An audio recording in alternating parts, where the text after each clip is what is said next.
Okay, good morning, everyone. It's 11:30. Today's a beautiful day. Nicole is ready, so I'm going to start this presentation. If you have any questions, anyway. Good morning, everyone, and welcome. My name is Gabriela Zambrano, and I'm the director of the Houston MBDA Business Center. This is our fourth in a series of webinars that we're offering in order to assist our clients and the community at large. Before we begin, I want to remind everyone that this video is being recorded, and if you have any questions during the presentation, please write it in the chat room. Now, I'd like to introduce my colleagues, Mark Craig and Deidre Sutton, Business Advisor, and our Office Manager, Jessica Vasquez. Our next MBDA event is a virtual Substance Sandwiches with Juris General Contractors. It will be held right here next Wednesday, April 20, beginning at 11:30 a.m. We will have the opportunity to interact with jurors and learn about upcoming construction opportunities with them. Our speaker today is an accomplished human resources professional, Nicole Below. She's the president of Smarter HR Solution. Nicole has more than 20 years experience in the field where she's well respected. We're honored to have her as our speaker and as a client of the Houston MBDA. Ladies and gentlemen, please welcome me. Hi, everyone. Thank you so much for tuning in today and spending some time with us. I want to try to share, what I know with you. As Gabriela mentioned, I'm the president and CEO of Smarter HR Solutions, and we basically act as a support mechanism for small to mid-sized companies, offering them some support if they don't already have something designated or if they need some more strategic HR. And to be honest with you, in my 20-something odd years of being in HR, this is a situation that no one could have planned for ahead of time. We probably never thought something like this would happen, but it is very challenging right now for business owners and HR professionals to try to wrap our hands around what's going on and wrap our head around what we need to do moving forward. So we're going to try to talk about some things, right now where we are and what we can do moving forward from an HR perspective. So thank you so much, and we'll get started. So next slide. So today our objectives are, we'll talk about a multi-stage approach. What we're doing right now has to be a multi-stage approach. As we have soft openings and people are going back to work, we need to make sure that some things are put into place to ensure that everyone's on the same page and try to be as seamless and as organized as possible. Also trying to assess where you are right now, in your business, like what your goals are. We had these great goals in 2019 for 2020, this crystal 2020 vision, and now we're kind of blinded by everything that's happening. So going back and take a look at the things that we planned for, looking at our emergency disaster plans, looking at how we're going to staff, all those things going forward have changed, and we need to take a look at where we are at this moment. We will talk about how Workman Compensation may be impacted based on COVID-19. Right now, people are looking at that right now. There's not a lot of language out there, but there are some speculations about how that will affect business owners going forward.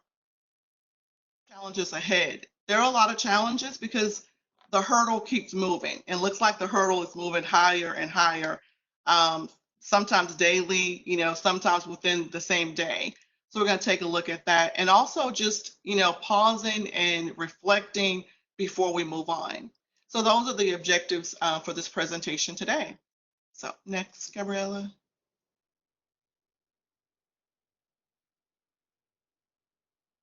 So just to recap, I won't spend a lot of time on this. I know, we've seen it so much, and so I just want to just touch on it a little bit. But the Extended Family Medical Leave Act, we have the new sick leave that's all attributed to COVID-19. So we're going to just, if you have less than 500 employees, you are, part of that. Unless you have an exemption where it's going to make a hardship on your business where it will actually close, and then you can ask for an exemption based on that. All employees are eligible if they've been employed for at least 30 calendar days. Then there's two different ways to look at it. There's one way if the person themselves are affected by COVID, taking care of someone with COVID, or the state, local, federal government has asked for a quarantine. So based on that, those are the qualifying needs. The difference is if someone's strictly caring for someone who has COVID or some underlying illnesses related to COVID, or staying at home to take care of school-age children, then the difference is how those people are being compensated. So caring for someone, you're compensated at 2/3 of your salary, your wages, the employee's wages, or they can use some of their sick or vacation time if they have it, to make sure they get the most out of their wages. However, if work is available, they can telework, no harm, no foul on that. But if they can't telework, then that's when they would get up to the 2/3, and it will last up to 12 weeks. And so we know a lot of the schools are not reopening. We'll have to wait and see what type of daycare we'll be able to open, because I saw on the TV the other day there was one daycare that was actually losing $15,000, every week. So some people may not be able to reopen. So that's something you might want to think about. So we'll go to the next slide, please. So the multi-stage approach we want to take a look at is taking a look at your financials and your tax credits. Right now, the financials are all over the place. If you're like me, I had great plans for 2020. I knew exactly where I was going to be each quarter, and all of that has changed. So taking a look at your financials and seeing what you have, what's going on with your financials would be prudent at this time, and then making sure that you are getting all the tax credits that you have available to you that you can apply for. Also, taking a look at your planning. Take a look at your employee handbook. Right now, if you're not reviewing your employee handbook, you will be behind the gun when everything does open, whether it's a soft opening or not, because if you look at your handbook, it kind of governed what your expectations were for your employees.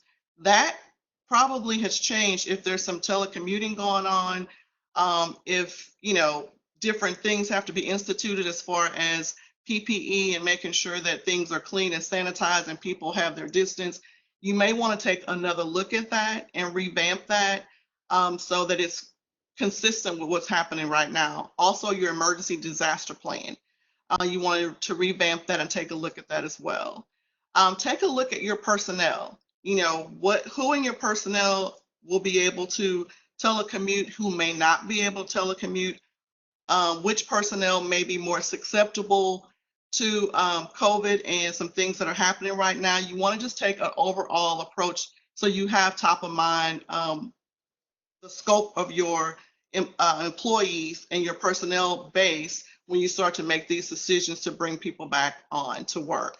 And then take a look at your operations. Your operations were probably 100% internal at your location. Now your operations are spread out. So you want to make sure that you take a look at your operations, make sure that you're not duplicating your efforts, just trying to hone in on your operations and what they will look like going forward amidst COVID and after. Thank you. Next slide, Gabriella, please. So taking a look at your financials. So of course, cash is king right now when a lot of different lines of credits, ours in particular, we had a line of credit that we never used. It was just kind of there for a safety net. We do a lot of temp placement, so it was kind of there for that. And we got a nice little letter sometime after the first week when we went home saying that they were zeroing out any balances that had not been used because they needed to divert those resources elsewhere now that we're in this situation. So your cash is king. If you can get any sort of forbearances or deferments on any of your credit cards, any of your loans, anything that you have that you can get deferment on so you keep your cash in your bank account right now is optimal. If you can do that, that would be great.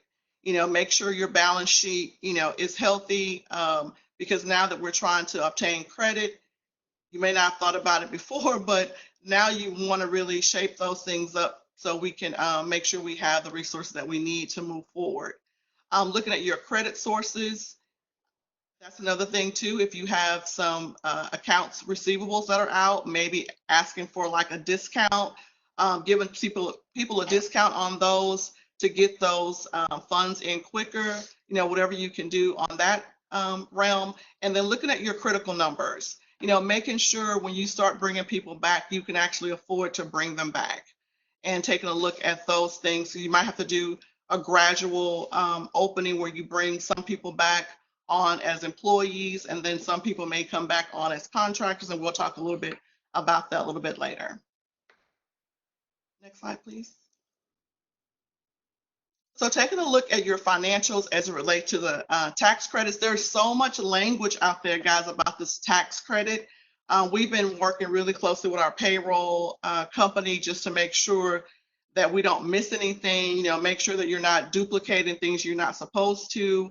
If you apply for some of the PPP money, there's certain things you may not be able to do, like the employee retention credits. You may, want to watch those things. But for those tax credits, if you're able to use those to make payroll, there's the form 7200 that's available on the irs.gov website that will allow you to tap into your 941 payments to help you out on some of those payroll costs.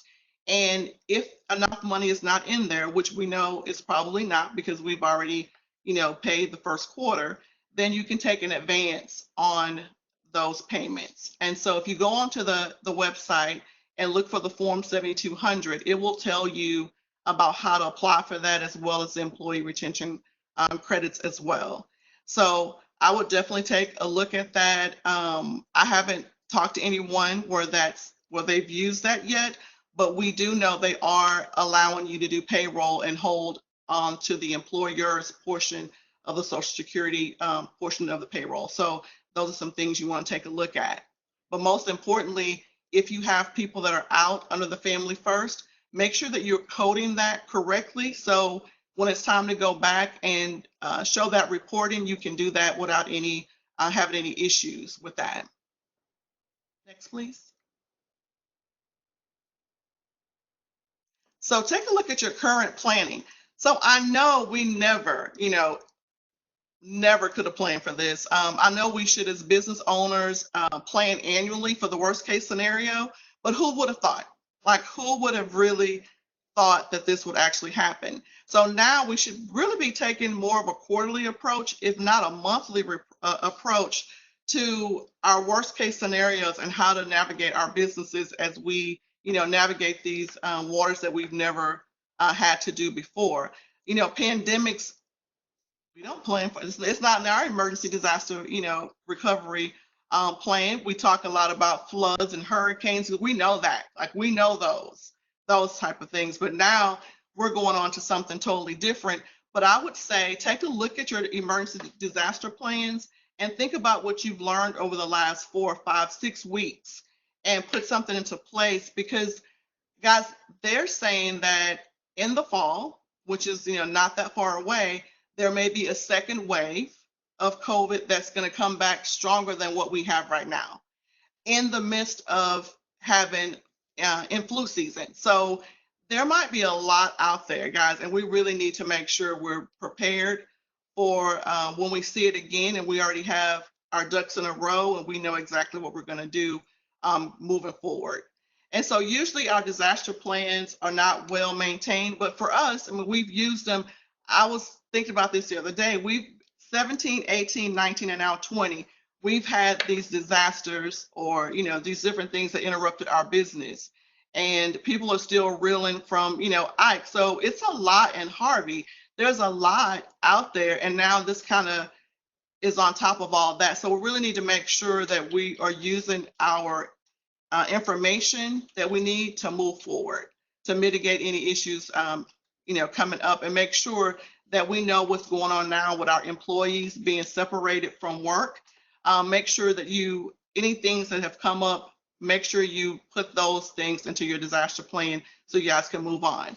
But in your planning, just remember, these are uncharted waters. Do not underestimate what the value your staff brings. If they've been working at home, guess what? They've probably gone through some things that they had to work through on their own, and they can bring some valuable information in your planning. Also, as a business owner, if you're working and you're the business owner, you have staff, and you're the one who's doing all the planning, you're trying to make sure everything works, you're trying to make sure the finances work, the structure work, all of that. Do not feel like you have to do that on your own. Reaching out to other leaders, getting involved in something like this, working with, Mark and Deidre, just kind of going forward with Gabriella and just bounce ideas. Sometimes you can't bounce every idea, off of your staff, but you want to make sure that you don't feel like you are alone. I mean, it'll help you move forward a lot quicker.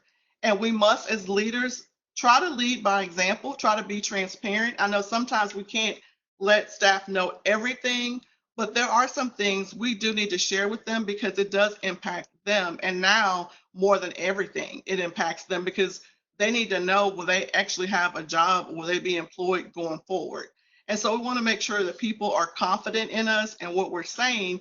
So when we do move ahead, people don't feel like they have been left in the dark and then something is sprung on them at the last minute. We want them to feel that they're inclusive, and we want to reach out to our staff for information, even solutions, because sometimes you never know, right?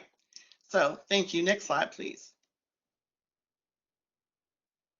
So let's take a look at our personnel. We want to make sure, right now I know a lot of people are telecommuting, and that may extend, for an indefinite amount of time, depending on what happens in the fall as well. But we want to identify who can telecommute and who may not be able to. Guys, some people, we take it for granted everyone has the same resources at their homes, but that's not true.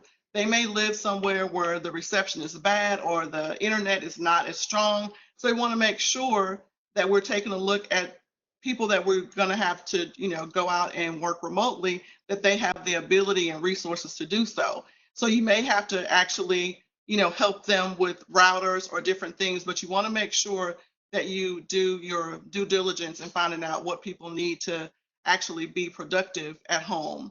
You want to make sure you identify any additional training that may be needed, any hardware, any extra support.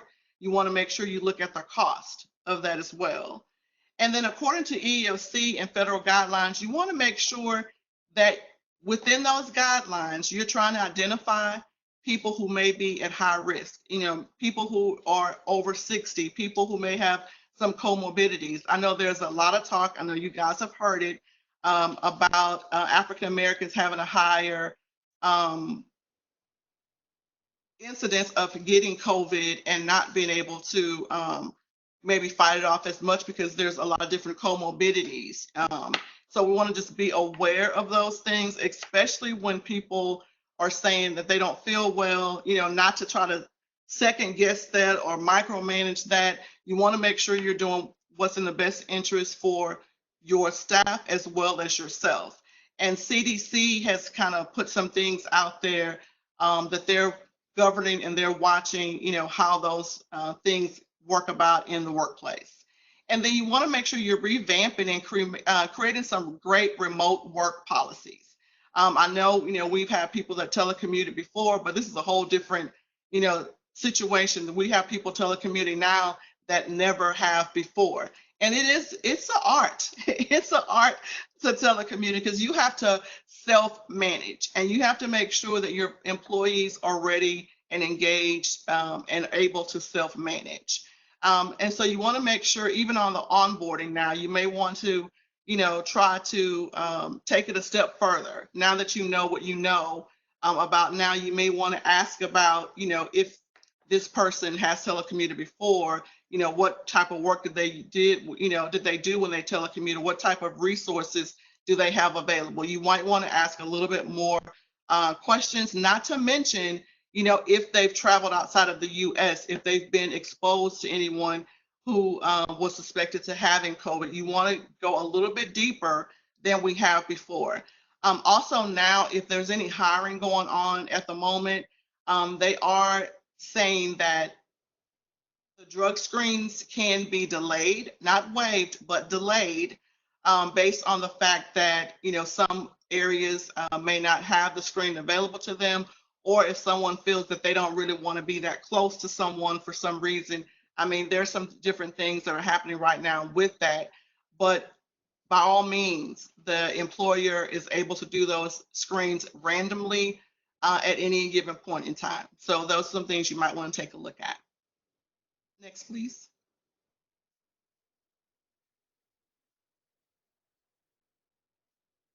Okay, remote policies. A good one should include easy tools. You want to make sure that you have some type of internal messaging, file sharing. You want to make sure the person have headsets and telephones that kind of cancel out noise and have video conferencing. Because guys, think about it. It's not, people have their kids home because there's no choice. And so if they're on the phone making phone calls to your customers, your clients, you definitely do not want to hear kids playing in the background. So you want to make sure that they have the right resources, because at the end of the day, we're at home working, but we are still professional, and professionalism is still expected. So you want to make sure people have the right resources for that. You want to make sure the rules are clear, the expectations. You want to use best practices. You want to be able to track time and communicate. Guys, I think the best thing when communicating with someone who's working remotely is to make sure you're checking in with them in the morning and in the afternoon and in the evening. You just want to make sure that you are connected to them and people feel that they are a part of and connected, and not kind of working out there on their own, and not being connected. I think when you do that, it makes people are more accountable and they are more productive.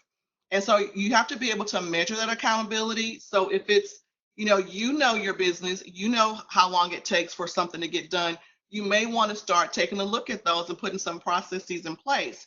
So behavior, appearance, professionalism, time and attendance, that all should still be very top of the mind, very things that are expected as they go along and people are telecommuting. Because the worst thing to do is, I would hate for someone to, I'm having them on a conference call, we're on a Zoom meeting, and I look up and I see, someone with a baseball cap on or whatever it is, if it's a professional meeting. So you want to make sure that you put those things into play. People know what the expectations are when you putting together your remote policies. Also, trust that people are going to perform. Everyone doesn't have to be, micromanaged. At the end of the day, micromanaging from a telecommuting standpoint, it's a lot. I mean, it's hard to do that. You have to be able to give people autonomy to make some decisions, make sure that they stay connected, and take a look at the outcomes versus the how. You don't want to micromanage every little aspect of what the person is doing. What you really want to focus on is the outcome. Did the job get done, and was it done to the standard that you guys expect? That's what you want to focus on. Having a clear hierarchy and authority. If people need to reach out to someone else for a sign off, letting people know who that is and how to contact that person in the event that something comes up. I really like the free tool GroupMe. It's free to take advantage of that. I mean, while a person's on the phone, they could send a supervisor a quick message, get an answer back, and then continue the call. So your customers feel connected, they feel like they can trust you, and they feel that they're getting the information and the same level of customer service that they got pre-COVID. And I think, guys, that's really important right now of how we look to our clients and to our customers, because at the end of the day, if they're still using our services and they're carving those, that money out, they want to make sure that they're getting the right service and they see the value in what they're paying for. So I think it's very important that we are able to give the same level of customer service, whether we're in the office or whether we're working remotely. Next, please. So people who can't telework, if the office is closed and what they do is very, face-to-face with clients coming in, and they can't telework, then you want to just take a look about how they're going to be paid. If you need to furlough them and allow them to collect unemployment, if you're going to pay them for a couple of weeks or so to provide some sort of financial support and continuity of wages coming in, take a look at your business contacts. Guys, this is huge. And I was thinking about this as we started to watch Kroger's and HEB and different people start to hire while other people were laying off. Use your business contacts. I know for a fact, if you're a business owner and you're out at the chambers, you're out at volunteering at different food banks, or you're doing different things, you know someone who hires in those type of roles. So it would be great to reach out to someone, one of your contacts or someone in your network, say, hey, we're going to have to lay off 5 people, but I know you guys are hiring. Can you help them, with finding work until, I can bring them back? Or can you at least, help them with some sort of temporary staffing opportunities that you have available? Guys, I think that will go a long way with your employees because they understand that you have their best interests at heart. And you're really just trying to make sure that they don't have any issues, with their finances in the meantime. And I think, when it comes to that, people really do value and respect that. Not to mention, guys, if people were laid off because of this and they're getting unemployment, if you look at it, the situation with unemployment being the most it's ever been, not just in the people applying, but I mean the average weekly amount that people are taking home. If they're able to do that for 4 months and then maybe continue that depending on what's happening, depending on how the employer left the relationship when the person left, their employment has a lot to do if that person will come back or not. I mean, they can very well say, I'm not going to come back, or they can go and try to find, somewhere else. We just want to make sure that we're staying connected to our employees and our staff, because these people are the people who've helped us grow our business. They're the people who've, watched out for the business, and we want to make sure we watch out for them in this situation with so much uncertainty. Next slide, please.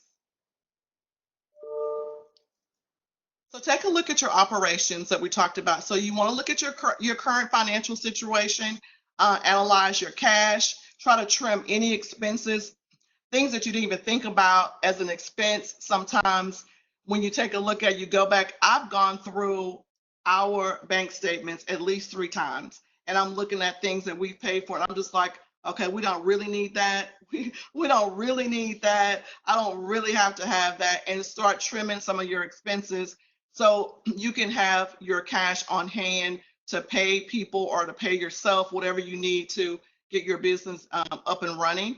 Also, the personnel, work from home, remote costs. There is a cost to working remotely, and you need to figure out who pays what and how is it going to happen.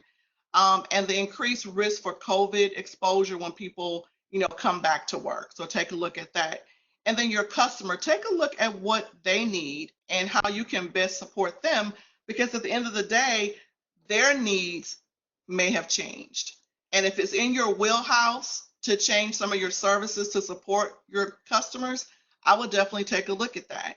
And also, too, you want to see how that family first coronavirus response, how that will impact or can impact your business, having to pay the 2/3 of the salary if someone's out caring for someone. So you may want to take a really good look at that and see how it impacts your business. I know with some of our clients, we've run scenarios to say every person if they have to care for someone, this is the cost, and really putting the pencil to the paper and figuring out exactly what it could possibly look like. So you can kind of plan for that. Next slide, please. So here's some of the biggest HR challenges ahead. Guys, I know you guys have heard of the Captain Crozy for the Navy who spoke up about keeping his employee, or his, not employees, but his naval staff safe. And because of that, he was fired, and we know what happened with that. Sometimes, as an employer, we're responsible for our employees. So we want to make sure we're doing the best that we can do, because they're our biggest asset, at the same time, our largest cost. So we want to definitely make sure that we're taking care of them, even, if it goes against what everybody else is doing, what your business needs, how your business work. And I would err on the side of caution when it comes to that. And I think at the end of the day, with all these things happening and being said about how OSHA is going to look at these COVID cases as they relate to work, and if someone actually, gets COVID while they're at work and they can prove that it happened at work, the employer could possibly be responsible. Not to mention, workman's comp, going up, those different things, because it would be a recordable. So just keeping those things in the back of your mind. But one of the biggest challenges with HR going ahead is that everything is changing so rapidly. By the time you've already come up with this great picture, the picture changes. The people in the picture changes. The color in the background of the picture changes. It may not even be a picture. And you just have to kind of start from scratch almost every time something happens, because some things we just don't foresee, going on. So we just want to make sure that those things are being watched. You have to watch those things. I know sometimes it's hard to try to watch that and watch your business, but I mean, there's something that has to be said about that, because the things that you don't watch, you're still responsible for. Not knowing is not going to be an excuse for what the aftermath looks like if we're not being compliant. So basically, transforming remote work structures, that's a big thing that's going to have to be done, because it's never looked this way before. Making sure that the remote culture is a nurturing culture, that people feel that they can come to, their manager or supervisor or the business owner or HR and let them know what's happening, with them, with the remote structure that's going on, or if they have questions or they need additional help when it comes to IT. Sometimes people don't like to speak up, so it's really good to check in with them. Revamping any talent acquisition, that may look a little bit different. How you hire people may look a little bit different. You might need people ASAP, when you go back. So you want to take a look at that. You may want to take a look at using temp services as opposed to, bringing someone brand new in full time until you can get your overhead managed. Also engaging a remote workplace, making sure people don't feel isolated, and make sure that everyone has information disseminated to them. Like I said, GroupMe is free, and there's a lot of internal instant messaging that you guys can use as well, but just to keep everybody in the loop of what's going on. And then take a look at accommodations and compliance. Guys, be aware that we still have to focus on, those accommodations that we may have to do in the workplace, and make sure you're on top of your ADA policies and how possible discrimination could look in your situation. Even when you're just trying to do the best for your company, you have to take a whole different look at it now, because there's a lot of different other aspects that can be pulling at someone. I had someone, when they went home to do telecommuting, she asked me, she's like, I felt really uncomfortable when I went home to telecommute, because I have a child that's out of school and the daycare after school is closed. So I don't have anyone else to take care of my kids. And so when they offered her to go home to work from home, the work from home opportunity, they basically told her she better make sure that she worked her job as if she wanted to keep her job. So, I mean, I understand they want her to be productive. I understand that. But I mean, at the same time, if you're going home and you're working and you know that people are taking care of kids, guys, if they're supposed to work 8 hours, they may be working 6, because someone is going to need a snack. Someone is going to be fighting in the background. There's going to be things they're going to have to deal with. And so at this time, when people don't want to lose jobs, I mean, you have to be really cognizant of how you're handling, how you're talking to people. Furloughed employees, make sure you articulate the plans that you have. If you're looking to bring people back at a certain time, let people know so they know there might be another opportunity down the line. So if they do try to find something, maybe they'll check with you first to see what's going on with your job. and then offer to assist with the TWC claim. So if you have a group of people that you're having the furlough, you as an employer can go onto your website on TWC and do a mass amount of claims, and you can actually go on there yourself, put all the information in there, and that's like one less thing they have to do, but it's something that you offered as goodwill, and I think it will go a long way. Explaining viable solutions to those people who may be returning. Let them know the work may be less than full time. It may not even be for the same wage. It may not even be for the same class of job. I mean, you might have them come back as a contractor if it's feasible and meets the 1099 IRS test. There may be pay cuts. You may be redirecting them through a temp service. So the temp service will bring them on. They will still work at your company, but the temp service will be the official employer of record and take care of everything. So that's one less thing you have to do. There's one less thing you have to worry about until you can recover and manage your overhead and manage your employee costs. So those are some things that you can kind of think about, but it's a really good idea to be able to articulate that to the employers that you may be bringing back. You want to also reiterate your company's culture. Just because you're segmented does not mean that your company's culture is gone. You just have to find a way to reconnect people to it who may be physically disconnected, but as a group need to be connected. So promote collaboration and productivity. You want to share information about resources, temp opportunities. But guys, it's really a good idea sometimes if you find out something that you know someone in your team can benefit from, share that information with the group. So those are the type of things that you want to do that kind of keep enforcing your culture. Even though you're segmented, it makes you feel like you're together and you're connected. Even birthdays, guys, even anniversaries, it doesn't cost anything to send a really nice email to someone who's having a birthday, or you can send a card, an e-card, and have everyone sign it. There's a lot of different things you can do that you would do if you were in the office. You can still do it if you're disconnected. Have something delivered to that person.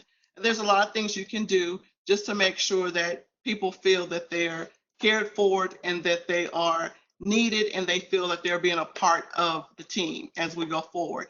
But guys, navigating through OSHA and workman's compensation as it relates to COVID-19 is going to be key. Having OSHA posters up, making sure people are sanitizing, wearing the right PPE, giving the right distance, a lot of things that you can do and put up in your office to maintain safety inside of your office when people are there is going to be key. Also, workman's compensation, if you happen to carry it, just know that you want to make sure that no one is, you want to mitigate the risk as much as possible for anyone contracting COVID at work. Now, the thing that I guess this is a challenge that I have, if someone does get COVID from work, is it the employer's responsibility or the building management's responsibility? Like, who's going to get dinged for that? That really, I like to know that. I like to know how that would work. And how they approve it. But if workman comps have recordables, then your workman compensation rates go up, and we do know that. So those are some things I think that are going to be huge challenges going ahead for HR. Next slide, please. So we just talked about workman's compensation. So I just won't go any further than that, but I would say if people are traveling, going to different offices, you need to be aware and be extra careful when it comes to making sure that person can reduce their risk as much as possible with PPE and good sanitizing rituals. Next, please. So how we can contribute to the new form, I'm going to say the 6 C's. Be creative, flexible schedules, seating, telework, and teleconferencing. Making sure that if you work in a place where people are close together, spread them out, rotate schedules. Maybe somebody works from home one day, then they work at the office, so it's back and forth, so everyone's not at the office at the same time. Being compassionate, expanded sick leave, allowing negative bank. The CDC recommends allowing a negative sick bank just to make sure that people are being protected and that lowering the risk of COVID in the workplace. Being collaborative, I think this is the best time for HR, IT, finance to get together and brainstorm, because at the end of the day, all three of those departments or people who wear those hats, they're going to need to get together to find out what's the best, most efficient, cost-effective way to make sure going forward, people are managed and maintained as they telecommute going forward. Being consistent, making sure your screenings are consistent, your PPE and sanitation consistent, that you're connected and you always are staying engaging. That's going to be key to people feeling connected as they work these different schedules that they haven't worked before. And then being compliant. You want to make sure the CDC recommendations that you stay on top of those.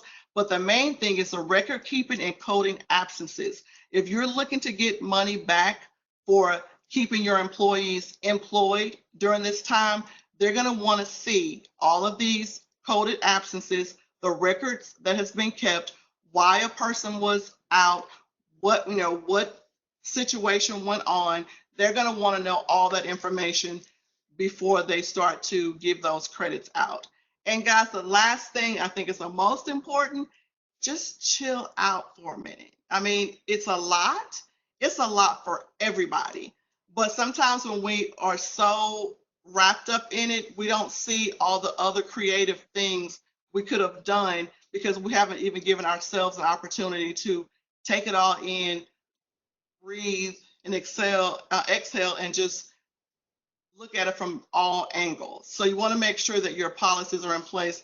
Trust your employees and be open. Ask for feedback, because if they're the ones doing the work, they're going to have the best feedback.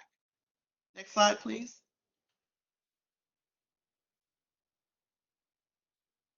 So I'm going to ask you, before you do anything, just to pause. Remember to run some scenarios, look at the cost that's involved, bring back some employees. You want to take a look at how you bring them back, making sure that you've looked at all your costs and revenues and unexpected costs, because you don't want to bring people back that you may not be able to afford to do. So you want to definitely take a look at that. Pause and take time to think through optimal solutions to work through daily business activities and how you may plan to punt. Because guys, we're going to have to punt several times as things change rapidly. So normal, there's no longer a normal. Pre-COVID does not exist. How we go on is going to be very different. We have to unfreeze old concepts and create new ones and be flexible and open to those things evolving as we go.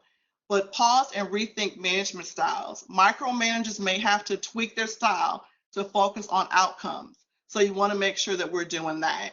Also, too, when it comes to employees' right to work in a safe environment, make sure you keep that at the back of your mind. Guys, employees are looking at this information too, and they know what things that, what their rights are and what they can ask about and how some of this stuff does work. So make sure that you are being cognizant of that, but also make sure they're protected. And then if they speak up, they cannot be retaliated against. They have the right and protections provided by FMLA and the Family First Act. So just make sure you stay aware of that. Next slide, please.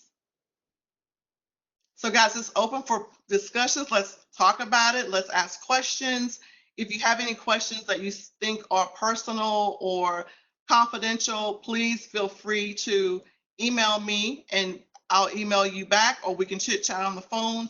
And on the last slide, you'll see there's some personal information, how you can get in contact with us as well. So anyone have any questions?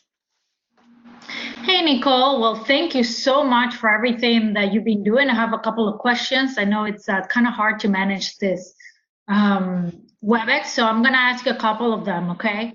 One person says, how do you handle salespeople if they contract COVID? So definitely, if they are outside salespeople, I mean, you're not going to have them do any face-to-face. I mean, I would handle them. This is the best way, like getting onto a Zoom, talking to your clients. That's going to be the best way that they'll be able to carry on in that situation. And if they're ill, and depending on how that person, if they're a 1099 outside salesperson, that's totally different. If they're actually an employee, that's going to be different too, because if they get it, then they're going to be able to get those 80 hours of pay at their regular salary. So that's the way you would want to handle that. All right. I have another question for you. And that is, what one piece of advice, and this comes from Mark Craig, would you give to business owners regarding HR during COVID-19? My advice is if HR is not in your wheelhouse, I'm going to be honest, if it's not in your wheelhouse, I would definitely reach out to a consultant, do some sort of retainer, whatever you need to do. I will make sure you have some sort of strategy session with HR going forward, because there's so many moving pieces with the credits, who gets what, how you can let somebody go. It's different things happening out there. So you want to make sure that you don't go at it alone unless you have those, that skill set is what I would definitely say. And at the end of the day, I will make sure you're treating your employees with the respect that they deserve. But I mean, if people want some more consultation, they can talk to you, Nicole, maybe a little bit more about. Absolutely. Guys, there's a link on here for a free consultation. We're doing 15-minute free consultations. You can give me a call. There's a schedule there. You can log on and schedule some time, and we can talk about what your issues are, what you think, some questions that you might have, or some hurdles you think are facing you in the near term. And then we can kind of take a look at that. We do offer retainers. And so we're HR for hire, basically. You can use us when you need us, however, the need arises. But for right now, jump on a call and let's do a free consultation, and we can figure out what your needs are and try to find some solutions. Okay, I have another question for you. So with the record number of unemployment claims working in HR, and as we receive TWC claims to verify, how accurate is the number of actual unemployed employees due to COVID? Guys, it is astonishing how many claims are out there. And guys, remember, you have people that lost their jobs. You have people that were furloughed and may be able to go back to work. You have people that found themselves underemployed. And what I'm saying is they may have been working full time, but now that employers cut their hours back to 15, it could be whatever. So there's a variety of different people, not to mention business owners. If they pay themselves a W-2, they have unemployment claims. People who were not able to get unemployment before, like self-employed people, contractors, and could not do it before, now they're able to do it. So think about all of those people. Think about all the salon owners, nail shop owners, all these different people that are now applying for these benefits.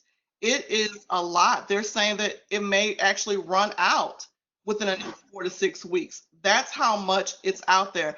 My fear as a business owner is, how is that going to impact our unemployment rates? Because someone has to pay for it. Someone's going to have to pay for that. So, yeah. Okay, yeah, because somebody was commenting that there's a lot of claims from past employees who were either term or resign from more than a year ago. So I guess they're trying to use this. Now, I have a couple of suggestions here from people. Somebody was like, that it works for them, kind of tools, kind of like a virtual water cooler break on Zoom. Somebody says that's like a great alternative, instead of your GroupMe. And then Ms. Joyce Scott, she says, great job. But she also says, and this is a comment from her, she's like, I learned to work at home from a small to medium-sized firm years ago. And she cautions everybody that apparently for professional studies show they work during sleep, late, early hours. Balance matters. Use stress release. Because I'm sure that a lot of people, because you work from home, people forget that you can work besides your work hours, from 8 to 5. Because it may be from 2 to 3, there's not that much work, but then at 6 o'clock you get work. So you need to be able to balance. I'm assuming that's what she was going for.